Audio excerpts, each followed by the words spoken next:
Welcome to Dripping Springs ISD's Parent Video Series. This is part 2 of Special Education Defined, the initial special education process.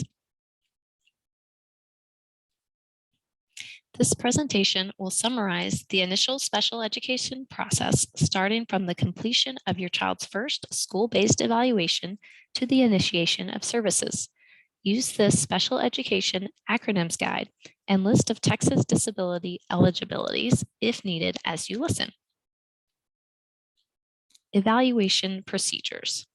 The school will use a variety of assessment tools and strategies to gather relevant functional and developmental and academic information about your child, including information you provide.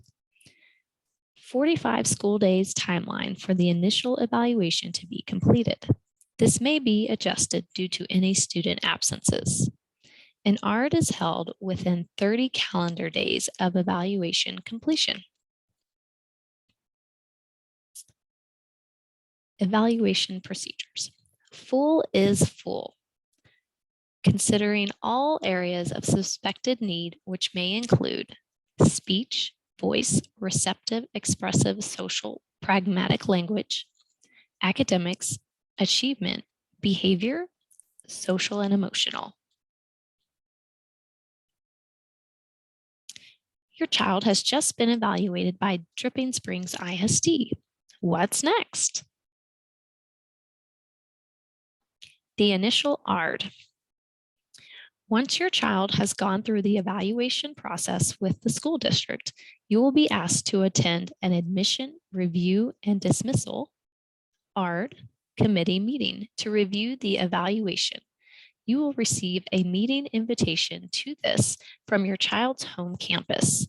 The best thing you can do for your child at this meeting is to speak up about their development, including skills, abilities, and challenges. What happens at an ARD meeting?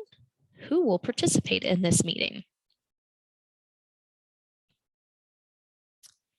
At this meeting, the committee will be made up of a campus administrator, a general education teacher, if age appropriate, a special education teacher, an evaluator who completed the evaluation or can review it, you and any related service, for example, an occupational therapist, or instructional service, for example, a speech therapist, representatives.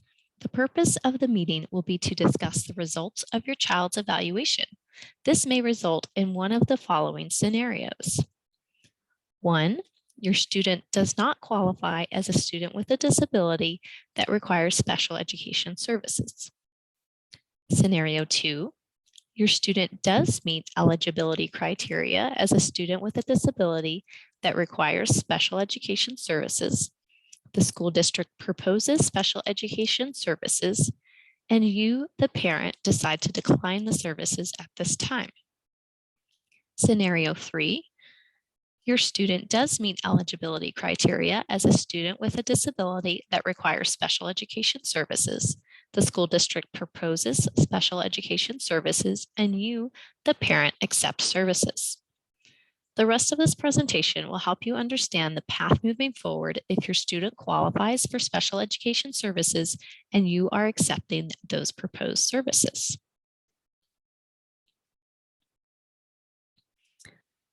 Eligibility discussion at the ARD.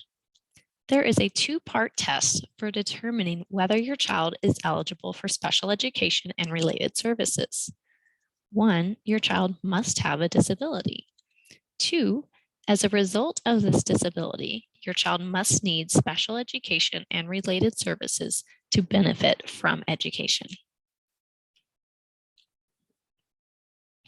Once the evaluation is complete, the ARD committee will address the second part of the 2-part eligibility test by deciding if your child needs special education and related services in order to be involved and make progress in the general education curriculum, the same curriculum as for non-disabled children. After discussing the results of your child's evaluation and coming to consensus that your child has a disability that requires special education services, The ARD committee will begin creating an individualized education plan for your child. This includes statements of where the student is currently performing, called present levels of academic achievement and functional performance, or PLAF statements, possible goals that will be measured and monitored for a year, any accommodations your child needs to access general education, and a schedule of services, which is how often and where any services will be provided. It is important to keep in mind that special education is not a place, but a variety of services. It might mean learning in a general education classroom with special education services given right there, or learning with other peers who have disabilities, or a mixture of both.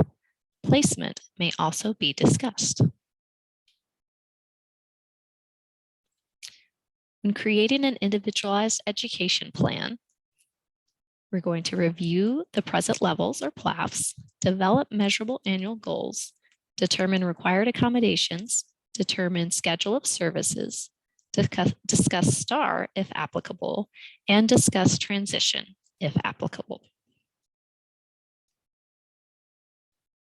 After the ARD meeting, once you and the school agree on an IEP, you will be given a copy of all the information discussed. This is a blueprint of your child's services, including time with therapists, classroom time, teaching methods, social time, and inclusion, which is time spent with children in general education during the day. Your child will start receiving services on the agreed upon start date following the ARD meeting.